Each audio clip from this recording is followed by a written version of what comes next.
그리고 미군의 지휘를 받아서 전쟁을 치루었고 전쟁 중에 선장했죠. 전쟁이 끝나고도 작전권은 유엔 사령관 또 한미연합 사령관에게 있었기 때문에 계속 미군의 지휘를 받으면서 우리 군이 성장해서 지금에 이르렀습니다.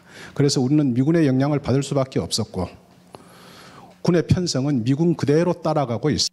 여기에 대해서 이야기를 하고자 합니다. 제가 발표할 내용은 군수 지원 문제, 군의 부대 편성과 지휘 조직 문제, 동원사단 편성과 기능사령부 문제에 대해서 발표하겠습니다.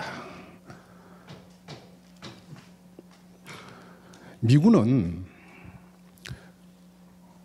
세계 경찰 국가로서 지구촌 곳곳의 분쟁을 해결하고 또 자국의 패권 국가로서의 지위를 유지하기 위해서 원정군으로서의 임무를 수행하죠. 그래서 어디서 군대 생활을 할 줄 모르기 때문에 모든 군수 지원 능력을 어디서 전투를 할 줄 모르기 때문에 모든 군수 지원 능력을 군 자체 능력으로 가지고 있습니다. 그리고 해외에서 부대가 재편성을 해서 임무를 수행하기 때문에 모든 부대가 모듈화 편성되어 있습니다. 잘 알고 계시겠지만 모듈이라는 말은 어떤 기계 부품이 어느 기계에 부착되더라도 자기 부품의 기능을 유지하는 것을 모듈이라고 하죠. 네, 모듈이라고 합니다. 그래서 미군은 단위 부대가 모듈화 편성되어 있고 또 미군은 1개 사단 1개 군단이 그 나라에 가서 전쟁 당사국을 상대하면서 전쟁을 수행합니다. 그래서 그 사단 군단이 대정부, 대민, 전략 소통 임무를 위한 임무를 수행하기 때문에 지휘 조직이 그렇게 편성되어 있습니다. 우리 군의 임무는 북한의 도발을 억제하고 도발하면 강력하게 응징하고 그리고 북한이 남침해오면 이를 격퇴하는 지역군으로서의 임무를 수행합니다. 그런데 우리는 부대가 주둔하고 있는 그 지역이 작전 지역입니다. 우리는 군 내에 우리 사회 인프라가 군이 가지고 있는 능력보다 훨씬 더 우수한 인프라 능력을 가지고 있습니다. 그래서 인프라 군수 지원이 가능하다는 얘기죠. 그리고 우리 군은 현편성 그대로 작전합니다. 재편성이 필요 없습니다. 미군처럼 모듈화가 필요 없다는 얘기입니다. 그리고 우리 사단 군단은 오로지 전투 임무만 수행합니다. 그래서 전술적 임무만을 수행하는 참모 조직이 필요하다는 얘기입니다. 자, 이런 대전제를 기초로 앞으로 편성에 대해서 이야기를 하겠습니다. 우선 군수지원 문제입니다. 이라크 전쟁에서 미군의 전투병과 비전투병 비율은 1대3이었다고 합니다. 그래서 미군 인원들 중에 25%만 전투병이고 75%는 비전투요원이었습니다. 비전투요원이 모두 군수지원 병력은 아닙니다. 그렇더라도 군수지원 병력이 대략 반 정도는 됐을 것이라고 생각을 합니다. 미군의 임무 수행 장소는 국내가 아닌 해외고 군수전 인프라가 전혀 없는 지역에서 또 인프라가 있더라도 활용할 수 없는 지역에서 전투를 하기 때문에 모든 군수 능력을 자체 가지고 있어야 됩니다. 우리 군의 전투병과 비전투병 비율은 나와 있는 데이터가 없습니다. 대략 제가 생각하기에 30-40%, 한 40% 반 정도가 비전투병력이 아닌가 이런 생각이 듭니다. 우리 군의 임무 수행 장소는 현재 주둔하고 있는 지역입니다. 군수지원 인프라가 완벽하게 구축되어 있는 지역에서 작전을 하죠. 전쟁 때 어떻게 할 거냐? 전시 때도 전시 경제 체제가 운용됩니다. 전시에도 군수지원이 가능하다는 얘기입니다. 자, 이런 군수지원 분야를 각 분야별로 알아보겠습니다. 이 사진은 미국이 이라크 전쟁 때 민간 업체가 설치한 미군 식당입니다. 이 인원이 미군 병사가 아니고 민간업체 직원입니다. 전쟁을 할 때도 급식 지원을 민간업체가 했다는 얘기죠.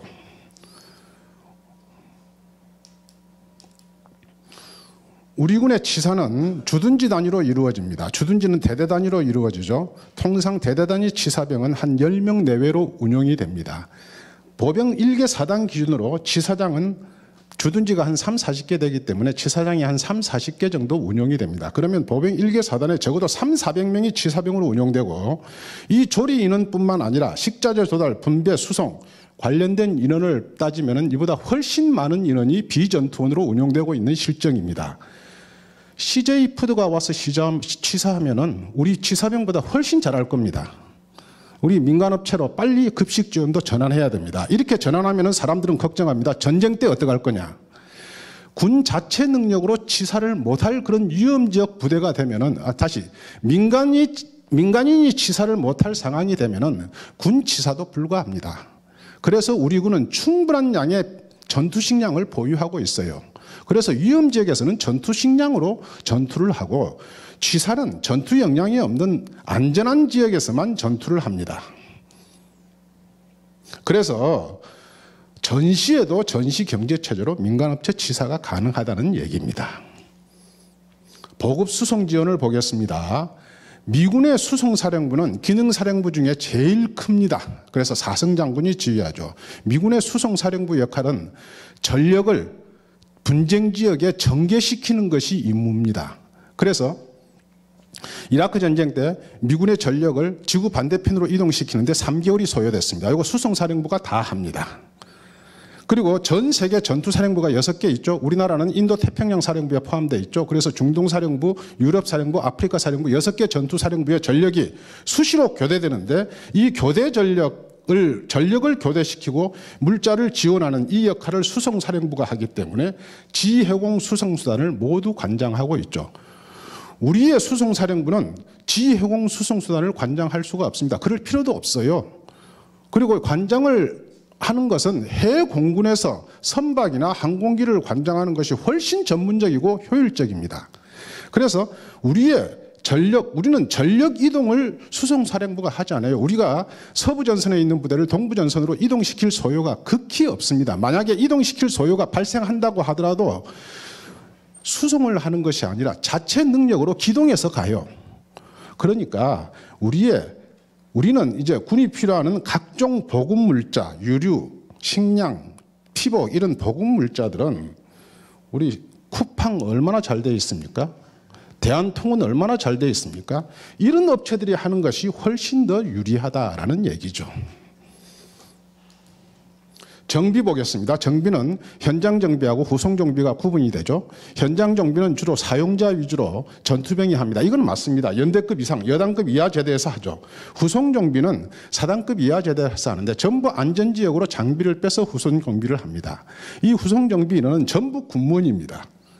군무원 위주로 편성이 돼 있어요. 왜냐하면 현역은 보직을 순환해야 되기 때문에 한 보직의 직책에 오래 둘 수가 없습니다. 근데 군무원은 한 직책에서 정비를 하는 능력이 현역보다 뛰어날 수밖에 없죠. 그래서 군무원 위주로 부대가 편성되어 있는데, 부대가 편성되어 있다는 얘기는 지휘조직이 필요하고 행정관리요원이 필요합니다. 현역을 위해서 군무원이 존재하는데 군무원 부대를 편성하기 위해서 현역 인원들이 행정관리 지원 임무를 하고 있는 거예요. 그래서 이 인원도 감원해야 될 대상이다. 실제로 첨단 장비일수록 전부 업체 정비를 합니다. 그래서 정비도 아웃소싱으로 민간 인프라로 전환해야 할 수가 있다라고 생각을 합니다. 다음 의무지원 보겠습니다. 외국의 의무지원 사례를 보겠습니다. 미군은 당연히 원정군이니까 자체 의무지원 능력을 최고 수준으로 가지고 있습니다. 우리 한국군 주한미군에도 저 평택에 가면은 종합병원을 가지고 있죠. 그 의료 지원 수준은 최고 수준입니다. 그 종합병원이 군인하고 군인 가족을 모두 지원합니다. 그런데 이스라엘군은 병원이 없습니다. 군은 자체 진료 능력, 응급조치 능력만 가지고 있습니다. 모든 지원은 민간 병원에서 위탁 치료를 합니다. 이스라엘군이 17만인데 17만 병력 가지고 병원을 운영할 능력은 없었겠죠. 그런데 우리 군은 사진에 보시는 국군 수도병원 외에 각 지방마다 종합병원이 다 있죠. 이 종합병원의 의료진은 주로 군의관 위주로 편성되어 있는데, 군의관은 의무복무 군인입니다. 그래서 바깥 의료진보다 경험이 적을 수밖에 없죠. 의료 능력이 우수하다고 볼 수가 없습니다. 일부 소수의 장기 복무하는 군의관은 전부 관리직을 겸직하고 있습니다. 바깥에 있는 의사들보다, 동일 연령대 의사보다 의료 능력이 우수하다고 볼 수가 없습니다. 그리고 첨단 의료 장비도 우리 군병원은 전부 젊은이를 대상으로 하니까 첨단 의료 장비가 필요 없죠. 그래서 모든 면에서 우리 군 종합병원은 바깥 병원보다 떨어집니다. 그래서 군에서 부상자가 발생하거나 병자가 발생하면은 모두 군 병원에서 치료받기보다는 민간 병원에 가서 치료받기를 희망합니다. 우리 군 내에서 의사 간호사를 양성해서 운영하는 것과 모든 환자를 민간병원에서 위탁해서 운영하는 이 비용을 따져보면 저는 후자가 전자보다 결코 많지 않다고 생각합니다.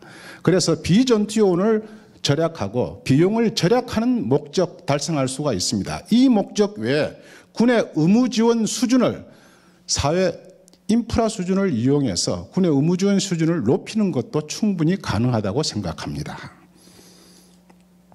다음은 부대 편성에 대해서 알아보겠습니다. 부대는 전술부대와 기능부대로 구분이 됩니다. 전술부대는 보병기갑부대가 전술부대죠. 보병부대나 기갑부대는 상급부대로부터 책임지역을 부여받죠. 그래서 그 책임지역 내에서 부대를 운영해서 전술적 임무를 수행합니다.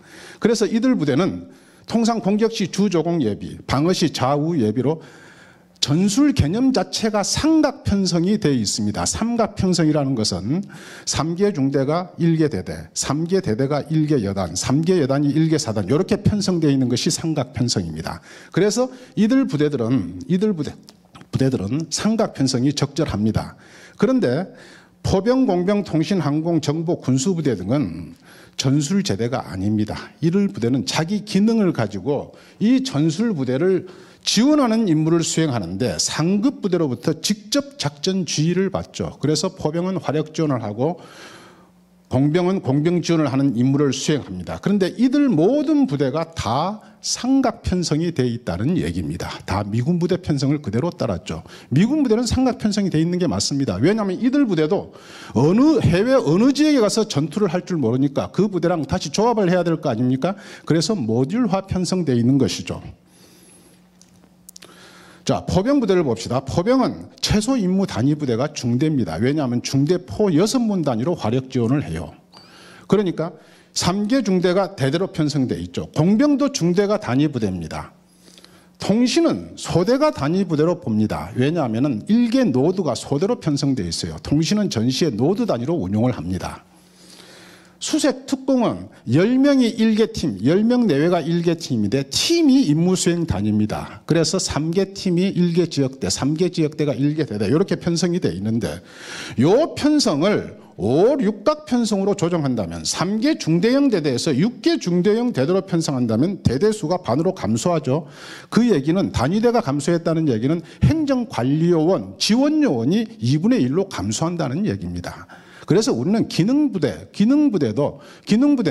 굳이 미군처럼 삼각 편성되어 있을 필요가 없다라고 생각을 합니다.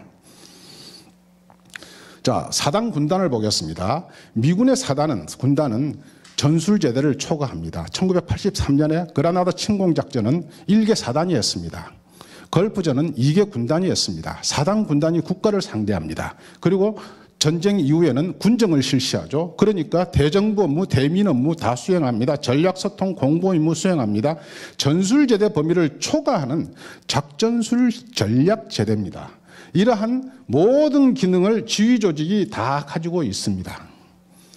우리 사단 군단도 미군하고 똑같이 지휘조직을, 이런 조직을 가지고 있습니다.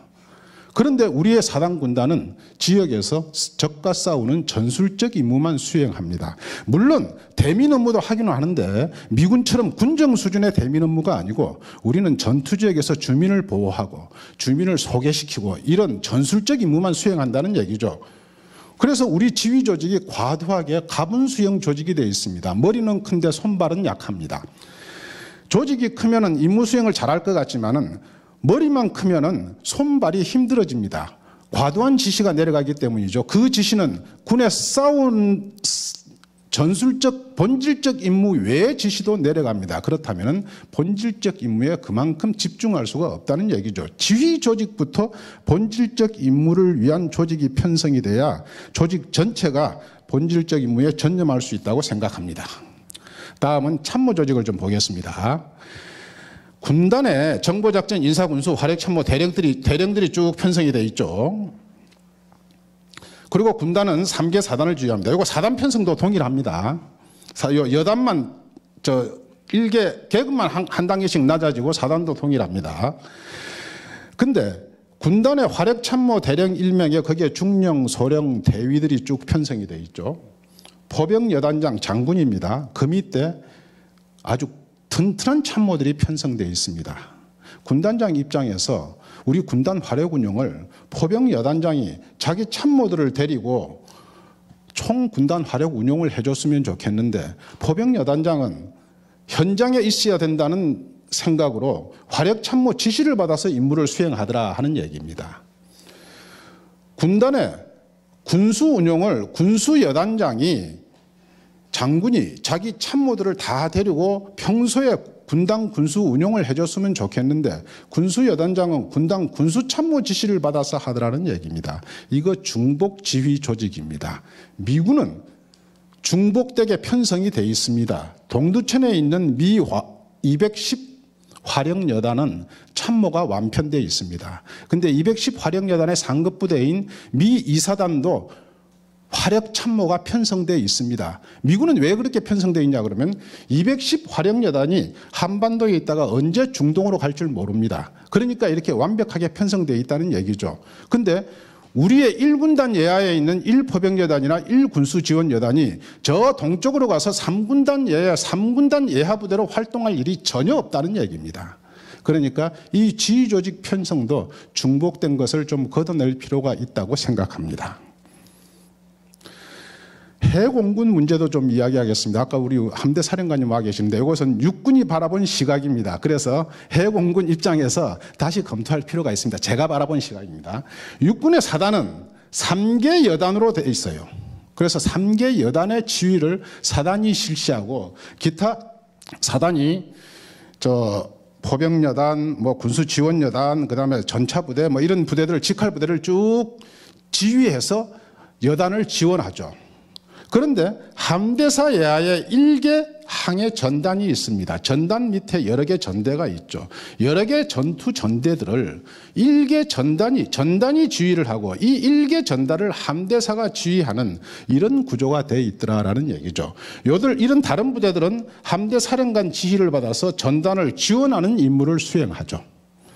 해군만 그런 것이 아니고 공군도 마찬가지입니다. 공군도 비행단에 비행전대가 하나 있습니다. 그리고 비행전대 예하에 수개 비행대대가 있죠. 나머지 부대들은 이 비행전대를 지원하는 비행단 직할 부대입니다. 그래서 이런 1개 전대를 1개 비행단이 지휘하는 이 이중 구조도 좀 해결돼야 될 문제가 아닌가? 이것은 육군의 입장, 제 개인적인 생각입니다. 다음은 장교 부사관에 대해서 얘기를 해보겠습니다. 우리 장교 부사관이 21년도 기준으로 총 인원이 20만 2천 명입니다. 이스라엘군이 17만, 영국군이 18만, 프랑스군이 19만, 독일군이 20만입니다. 우리는 장교 부사관 숫자만 합치더라도 서방의 군사강국 총 인원보다 더 많습니다. 그런데 과연 우리 장교 부사관 전투력이 이스라엘군 병사보다 독일군 병사보다 우수한가? 이것은 의문입니다. 우리 장교 부사관은 양성교육을 굉장히 오래 받죠. 그리고 진급할 때마다 수시로 소집돼서 소집교육도 받습니다. 이렇게 교육을 많이 받는데 전투력이 우수한가 하는 그 측면은 의문이 간다는 얘기죠.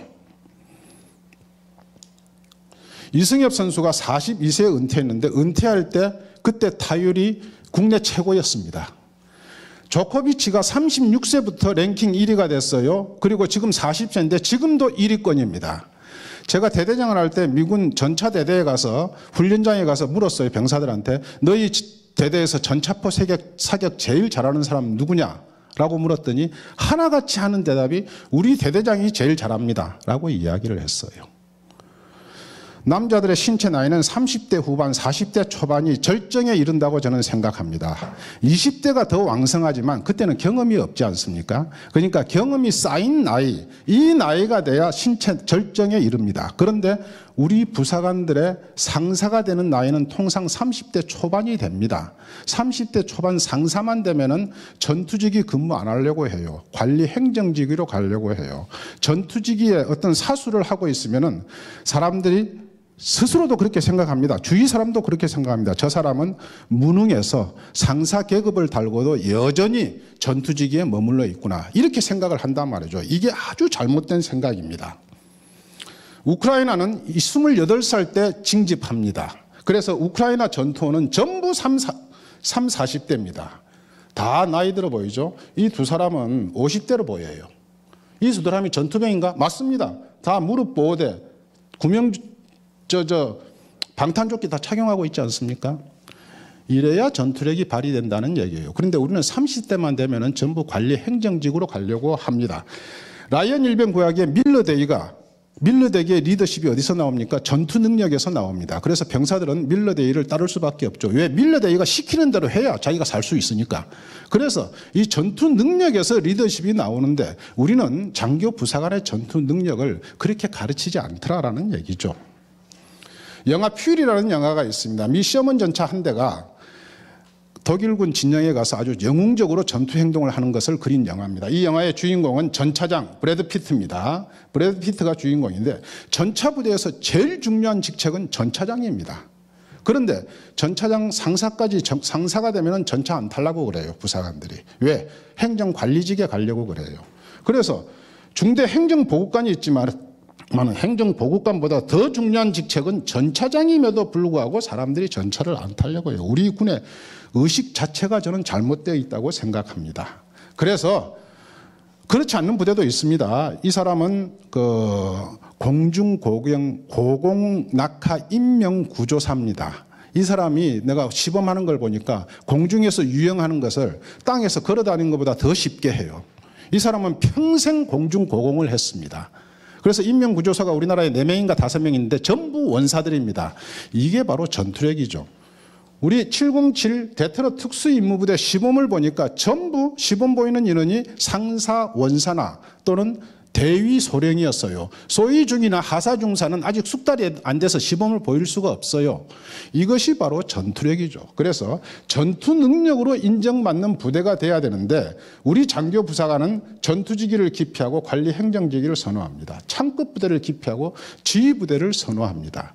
그래서 내가 전투지기에 있는 것을 자랑스럽게 느끼고 내가 행정관리 직책에 있으면은 내가 몸이 아파서 뭔가 문제가 있어서 전투지기에 못 가고 이 직책에 있다라고 생각을 해야 되는데 우리는 정반대의 생각을 하고 있다는 얘기죠.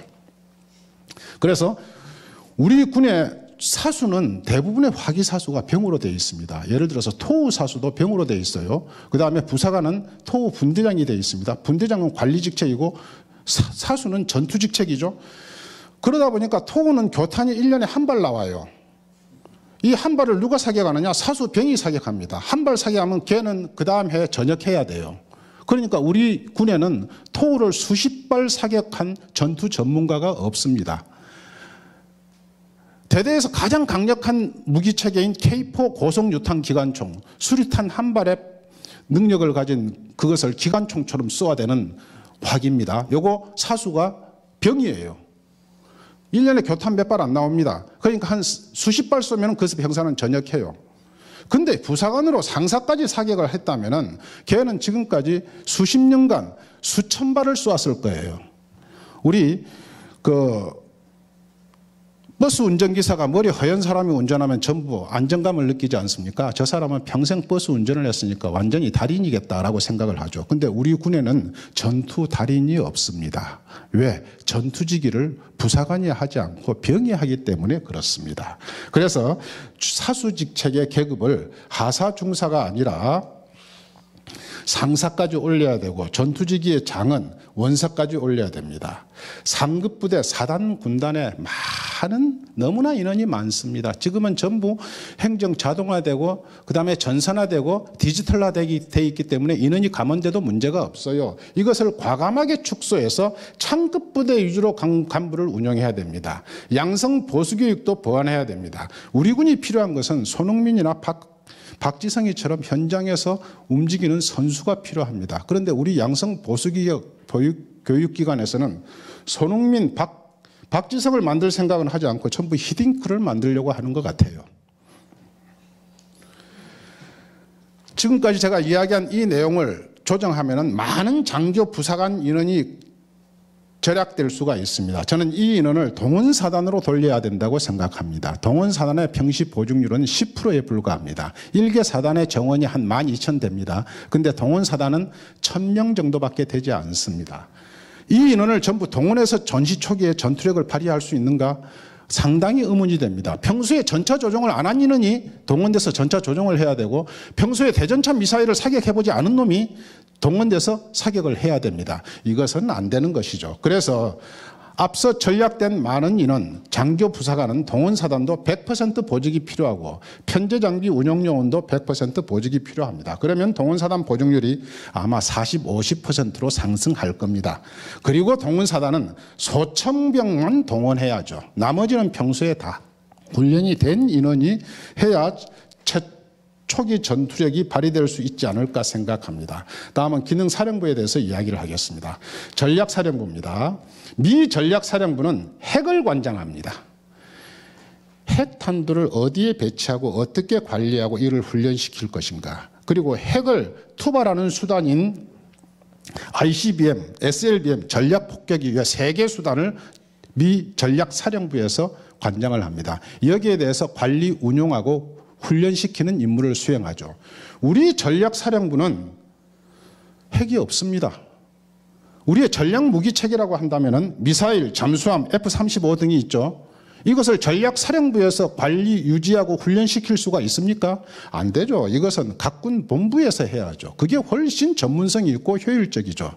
그러면 전략사령부에서 도대체 뭘 하는지, 전략사령부에서 평소에 전략표적을 운용, 관리, 표적을 선정하고 관리, 유지한다.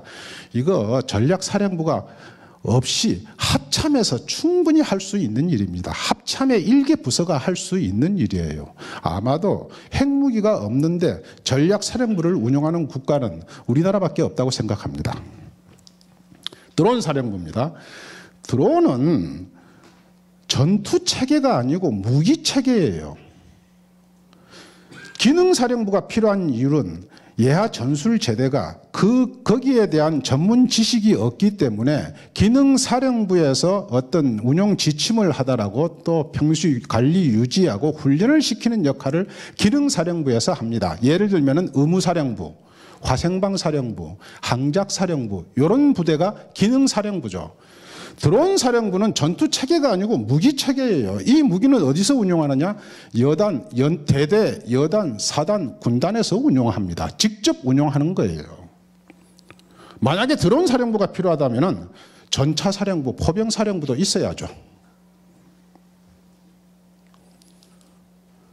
그래서 앞서 제가 발표한 지역군으로 군구조를 개혁해서 우리 많은 비전투요원을 전부 전투원으로 전환해야 된다고 생각합니다. 그리고 군내 능력보다 훨씬 발전된 사회 인프라를 군수지원 수단으로 이용해야 됩니다. 그리고 장교 부사관이 전투요원으로 만들어서 전투를 선도하도록 만들어서 우리 군이 군 본연의 임무에만 충실하는 그런 전투형 군대가 되기를 바랍니다. 이상입니다. 감사합니다.